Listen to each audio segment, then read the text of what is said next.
tear everything down. Well, then everyone's equal. Everyone's equal when everything's on fire and everyone's starving in the streets. Or at least they're equal in all the important ways. So, no absolute truth, no objective reality. Well, that means that there's no way of determining who is right and wrong in an argument. There's no higher authority to appeal to, and even if you're an atheist, a materialist, scientific type, at least you grip the idea of an objective reality that stands outside your theorizing. The postmodernists dispense with all of that. And so there's no way of telling who's right and there's no way of telling who's wrong. And there's a tremendous anarchic consequence of that. And the previous speaker referred to that as well, as if there's no truth that we all are nested inside, let's say, then there's no communication between people. Because there's nothing that can unite us, and that's exactly why the world of the postmodernist neo-Marxist is a Hobbesian nightmare of competing power hierarchies. And that's another thing that's so terrible about their theory, is they're absolutely convinced that all hierarchies are a consequence of power. Now, power is ill-defined, but you might as well just use tyranny, because that's the idea about the patriarchy, right? The patriarchy is a tyrannical hierarchy. And so the idea is that human hierarchies are based on nothing but tyrannical power. They throw out the idea of competence. Most non-tyrannical hierarchies are based on competence, not power. You define tyranny as a hierarchy that's based on power and not competence. And the evidence that the hierarchies in the Western world, at least, are predicated on competence is the fact that the damn lights are on and there isn't rioting in the streets and the planes stay in the air most of the time and everything functions. And people, even postmodernists, they're going to look for the best brain surgeon if they happen to have cancer, that they happen to need an operation. They're not going to dispense with the idea of competence when their life hangs in the balance. But when it comes to being able to justify their anarchic tendencies and their desire to tear everything apart, they'll deny the idea of competence altogether. And that's so terrible, it's almost unimaginable, because it destroys the concept of value itself, right? Because to erect a hierarchy of competency is to say, this mode of action is more functionally appropriate, at least. Or you could say better. This mode of action is better than this mode of action. And if you don't have any distinction between modes of action that are better or worse, then you have no direction in your life, right? Because it's the distinction between things in terms of quality that gives direction to your life. And that's what gives meaning, positive meaning to your life. So if you eradicate the competence hierarchy, you blow out the value structure, then no one has anything to aim for. And all there is chaos. You wonder why people are depressed and why they're nihilistic, especially after they go through enough university postmodern training. I mean, if you understand that and you swallow it, then there's no up and there's no down. And, that's another reason why it's so useful to consider the view in Genesis of human suffering. It's intrinsic to the nature of human existence. And if you don't have a positive value to set against that, right, something to struggle for and something to live for, then all you have is the suffering. Well, that's not good, If an animal, if a human being has nothing but suffering, then what's that going to do to them? Well, they get embittered, that's for sure. And that's what happens to people who don't have any meaning in their life. They get embittered, and then they get vengeful, and then they get murderous, and then they get genocidal. It's not a good thing. So Derrida and Foucault and the rest of those French monsters, they defined hierarchy as power, an absolutely pathological sleight of hand. They destroyed the idea of hierarchies of competence by undermining the idea of an objective world. And these things are all linked together. That was a destruction of the idea of competence itself and destruction of the idea of the world. Everything's interpretation. There's no human nature. Everything's socially constructed. And, you see this even in small ways. And they'll be teaching your kids this in elementary school in no time flat, because it's already happening in Canada. So if it hasn't happened here, it's going to, and it'll be within the next 2 or 3 years. They're starting to teach kids postmodern literary criticism as the initiation into literature appreciation. And if you're a postmodern literary critic, there's no great works, because there's no great. If you say Dostoevsky's great, it's because you're a white supremacist and you've elevated the Caucasian literary figures arbitrarily to support the domination of your own power group. And if you take Dostoevsky apart, you don't look for what the author meant, because there's no author meaning. You look for how the author's works supports the power structure in which he was embedded. And that's all there is to literature. So that's coming along quite nicely. So, according to the New Radicals, the Enlightenment-inspired ideas that have previously structured our world, this is a quote, by the way, according to the New Radicals, the Enlightenment-inspired ideas that have previously structured our world, especially the legal and academic parts of it, are a fraud perpetrated and perpetuated by white males to consolidate their own power. And those who disagree with that statement are not only blind, but bigoted. The Enlightenment's goal of an objective and reasoned basis for knowledge, merit, truth, justice, and the like is an impossibility. Objectivity, in the sense of standards of judgment that transcend individual perspectives, does not exist. Reason is just another code word for the views of the privileged. The Enlightenment itself merely replaced one socially constructed view of reality with another, mistaking power for knowledge. There is nothing but power. That's from Daniel Farber and Suzanne Sherry, Beyond All Reason. It was quoted in the New York Times. Not but power. Well, then you might think about that one for a minute too, because if you formulate a political doctrine, or let's say an ontological or epistemological doctrine even more deeply, that says there's nothing but power, then what do you do with the people who hypothetically oppose you? Well, obviously, you use force on them, because there's nothing but power. And so if the only reason that they exist and have their positions of privilege is because they've dominated through tyranny and power, you're fully justified in using that force against them. Well, especially if that's all there is. And that is all there is in the postmodern, nihilistic, Hobbesian nightmare. It's groups of people united by their, well, this is where it gets murky, by their group identity, whatever that is. It's socially constructed when that's convenient. So anyways, there's no individuals, there's just groups, and the groups cannot communicate with one another because there's really no way of engaging in reasoned discourse between groups of disparate origin. That's just part of the overarching white male patriarchy's justification for holding on to their power claims. They've formulated this theory that discourse between different groups is possible to make the system look less tyrannical than it actually is. This is the sort of thing that your kids are being taught in university. So,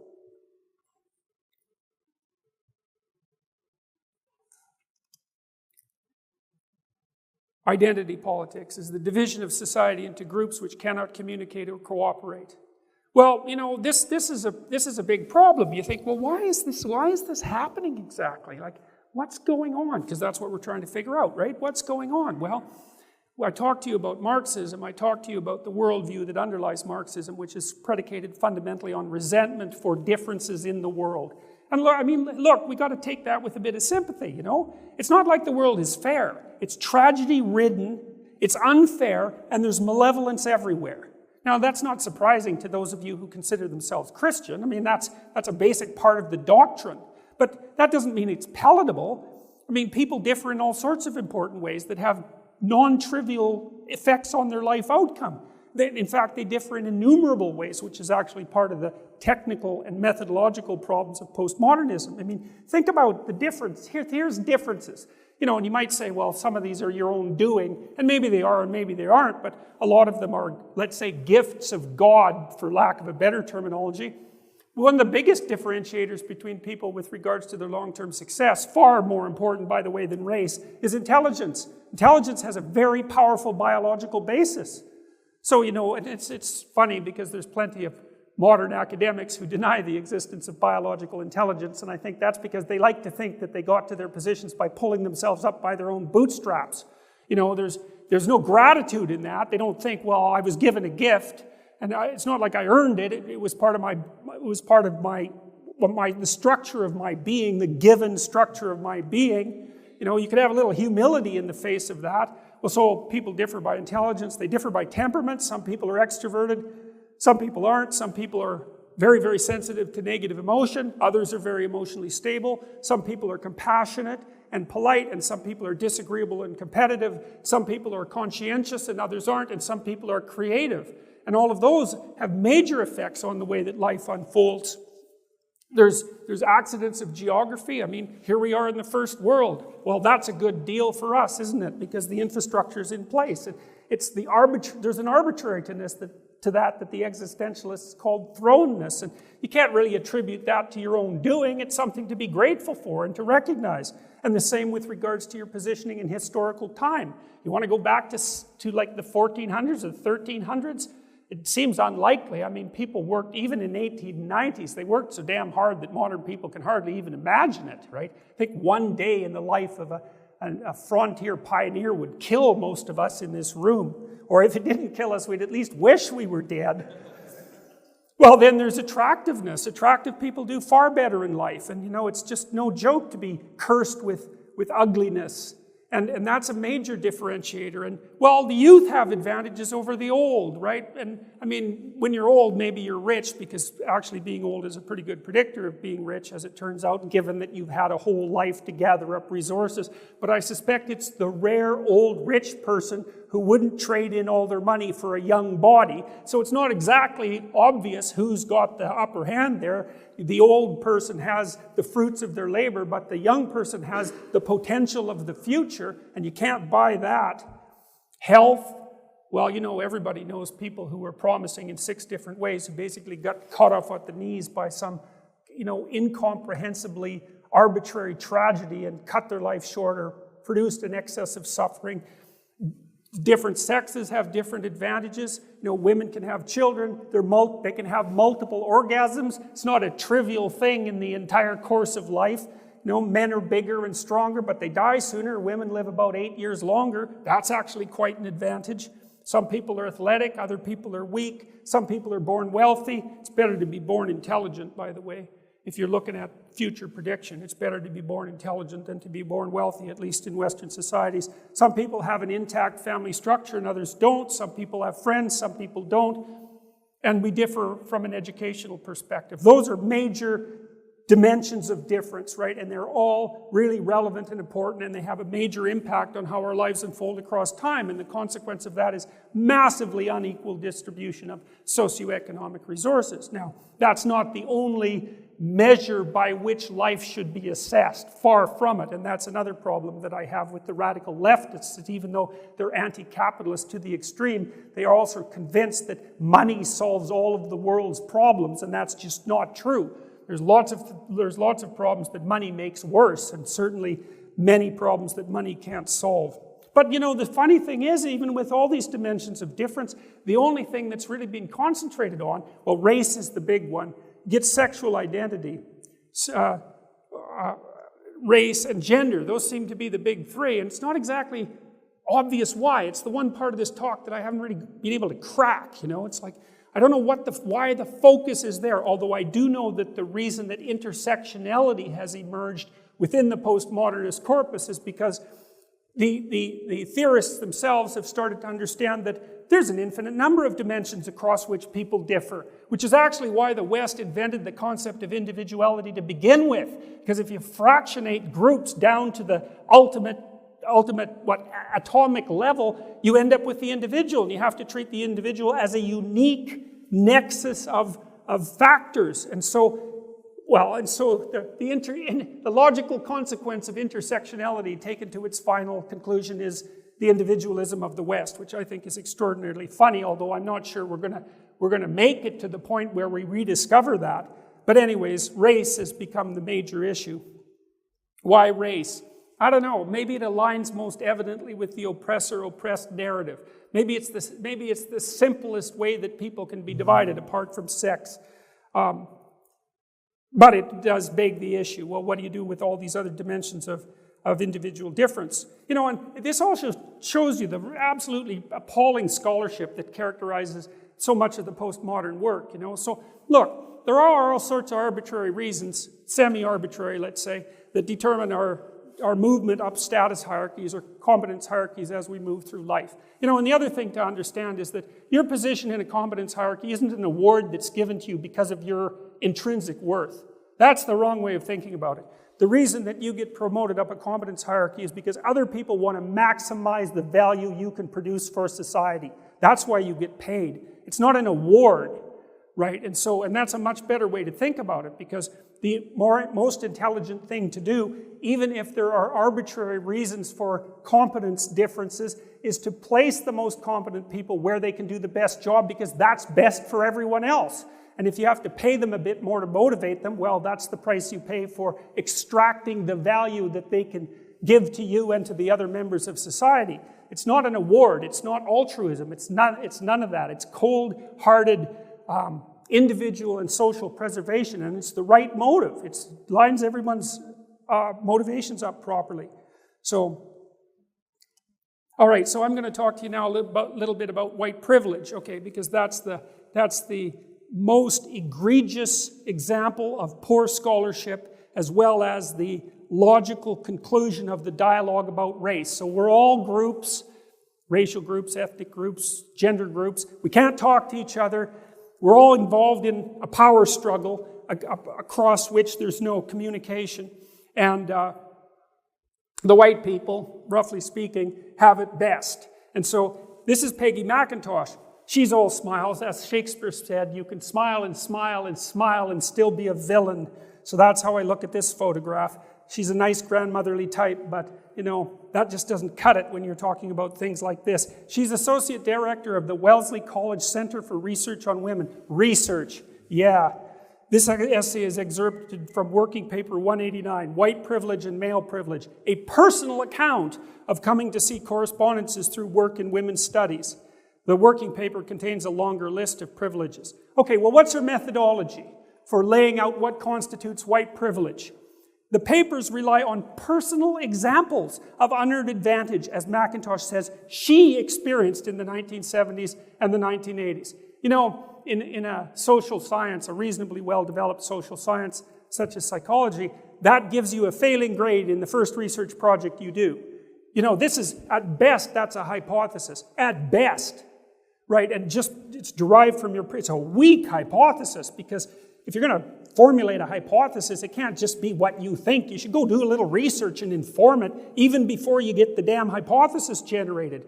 And then you have to go actually do the testing to see if your hypothesis holds up. Like we could say, well, racial discrimination plays some role in unfair inequality in the West. It's like, okay, probably, right? For all sorts of reasons. Well, how much? Exactly. Like really, exactly. Is it more important than intelligence or less important? What about attractiveness? Do we know? And do we know how much of the variance in outcomes it actually produces? We need to know these things. No, you know, it's okay if you're a postmodernist, especially if you're working in an appalling field like women's studies, you can just use your own personal experience and that's good enough. This is an incredibly influential piece of work she produced. Here's the white privilege list. I'm not going to go through it completely. I can, if I wish, arrange to be in the company of people of my race most of the time. If I should need to move, I can be pretty sure of renting or purchasing housing in an area which I can afford and in which I would want to live. I can be pretty sure that my neighbors in such a location will be neutral or pleasant to me. I can go shopping alone most of the time, pretty well assured that I will not be followed or harassed. I can turn on the television or open to the front page of the paper and see people of my race widely represented. When I'm told about our national heritage or about civilization, I'm shown that people of my color made it what it is. Okay, methodological critiques. First of all, we don't know how many instances she's actually providing, right? Because it's a list of so-called privileges, but many of them are manifestations of the same underlying so-called privilege. So the fact that there's, say, 7 listed here doesn't mean that the understructure of what she's talking about can actually be enumerated in that manner. It's basic social science, right? That sort of technology for clarifying what constitutes a measurement device of this sort has been instantiated since the 1960s. She doesn't know it. She doesn't care. Neither do any of the people who follow this. Okay, and then let's think about this. It's like, why exactly is this white privilege? I don't quite get that. Why isn't it majority privilege?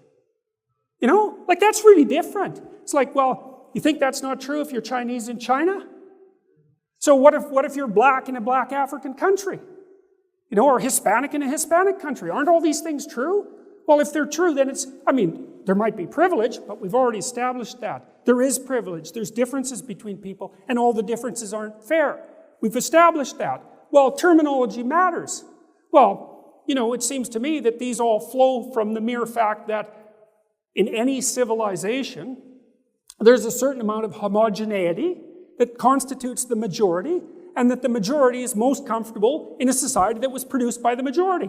It's like the definition of civilization. So to attribute that to something like systemic racism, which is another term I just absolutely despise, and which is making headway in Canada like you wouldn't believe. So, you know what, we have a very peaceful country. We've had very little racial tension, but we're working hard to solve that problem, I can tell you.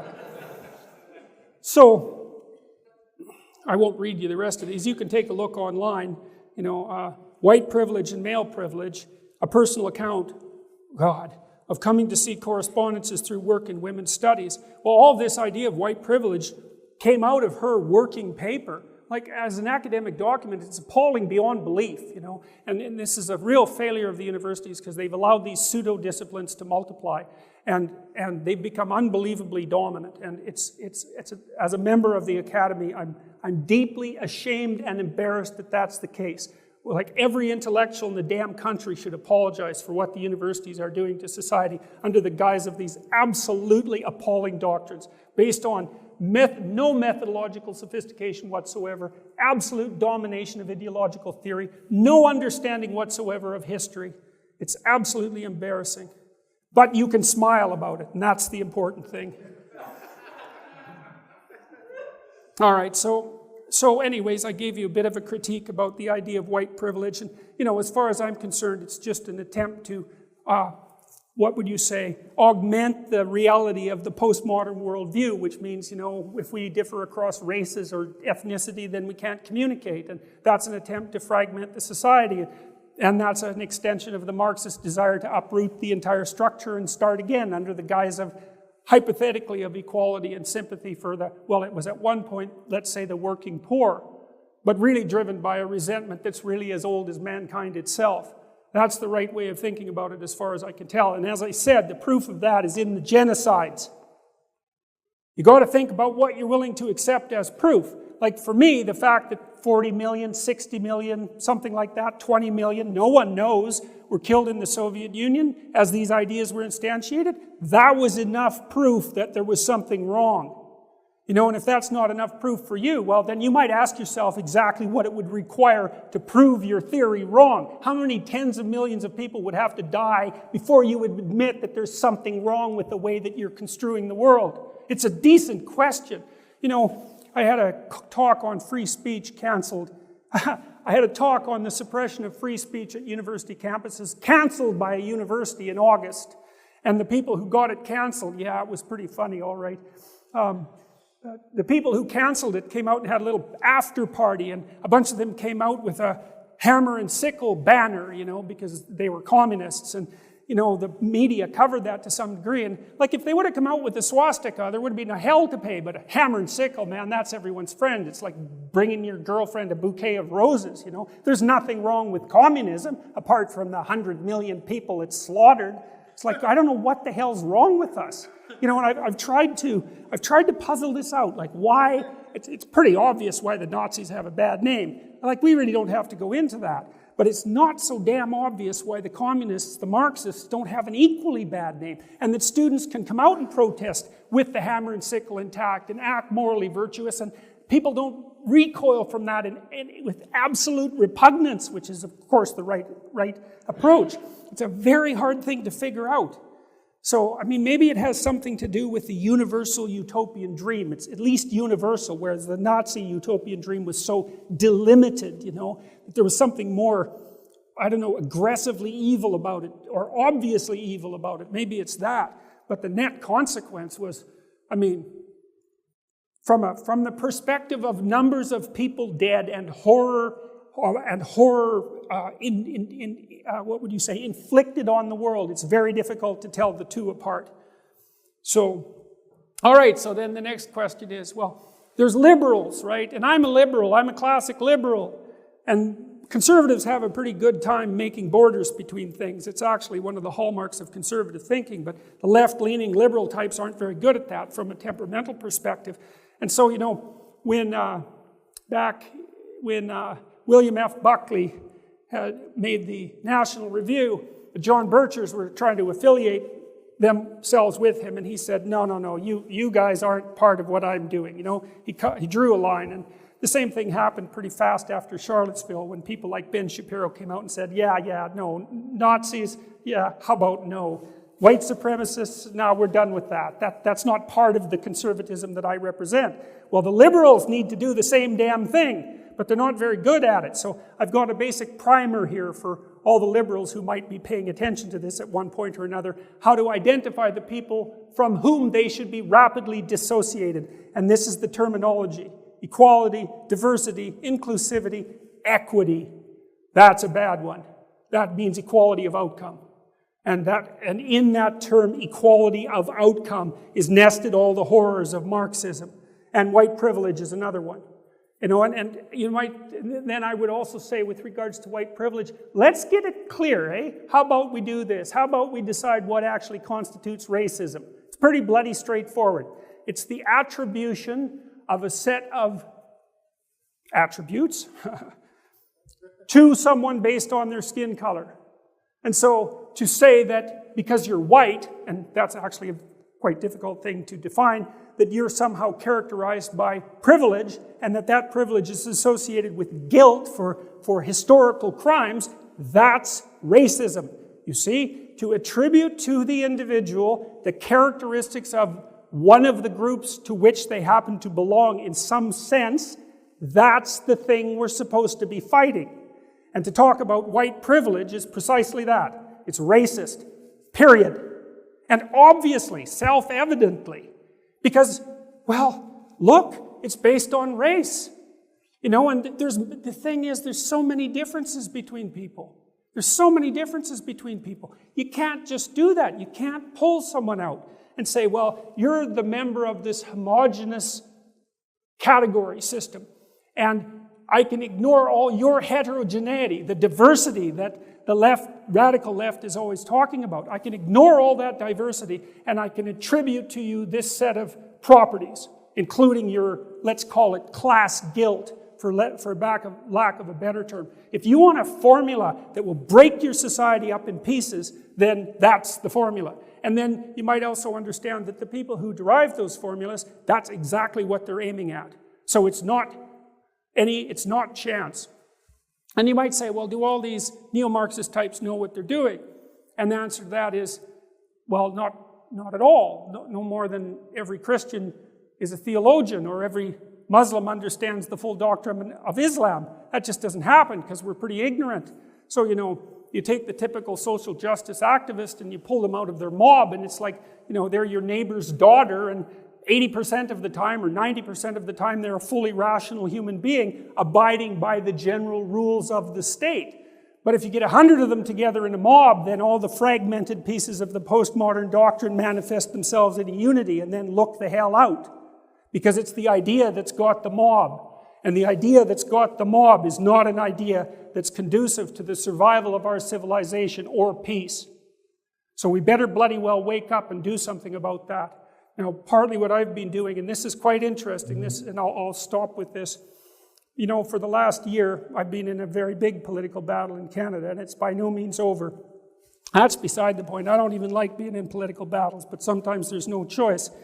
But I've been trying to figure out, like, increasing the polarization, which is something I've been accused of, obviously isn't helpful. It's not working in the United States, that's for sure. It's not working in Europe. It's not working in Canada.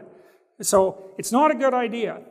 And so, and sometimes to engage in the war at all, the battle of ideas is not to win, but to engage at all is to lose, because you increase the polarity. And so what I've been doing, I learned about this when I wrote my first book, which was called Maps of Meaning. I was looking for a third way, you know, between nihilism and group identification, What could be an alternative to those two? Because you need to identify with your group in some sense to have a purpose, right? That's being a civilized and socialized person. And if you lose that, then you descend into nihilism, and that's not good, but nihilism can kill you, and group identity can become totalitarianism. That's not good. What's the alternative? So I've been going around, well, on my YouTube videos, and then in my public statements, I've been talking to especially young men, because they're the ones who are coming to see me, weirdly enough, about responsibility and about truth. You know, and this is something that conservatives need to take note of. It's really, and I'm going to talk to the conservatives in Canada about this, or I have been to some degree, and I think I'm doing that again in September. But for the first time that I remember, conservative types, even centrists, because I would regard myself essentially as a centrist, have something genuine to sell to young people. It's something that no one is selling to them, and that's like responsibility. Responsibility gives your life meaning. It's like, shoulder your damn burden, stand up, quit whining, don't be a victim, put yourself together, contribute to the world, accept responsibility, speak the truth, put the world together. Don't identify with your damn group, and don't perceive yourself as a victim. It entitles you to resentful vengeance, and it makes you weak. Why would you want to do that? Of course you're a damn victim. It's built into the structure of reality. Well, that doesn't mean you get to go all... It doesn't mean you get to get murderous about it. It just makes it worse. So you got the motivation, like life is hard. There's no doubt about that, and it's certainly not fair in any of multiple dimensions. Well, how are you going to respond to that? Are you going to stand up and be useful? You're going to take that on voluntarily? Like, that's what it means to shoulder the cross, you know. It means to take on the burden of suffering and malevolence individually and voluntarily. Well, people are dying for that message, man. You just can't believe how hungry young people are for that message. It's absolutely overwhelming. So we have to go back to the individual. We have to go back to the individual as the center of the cosmos, right? That image of God that the previous speaker talked about, that brings order out of chaos through the power of truthful speech. That's the core idea of Western civilization. And it's the greatest idea that humanity has ever produced. And we can't lose sight of it. Because if we lose sight of it, we're going to lose everything. And that with all our technological power, losing everything is going to be one awful show. So, that's all I have to say about that. Thank you.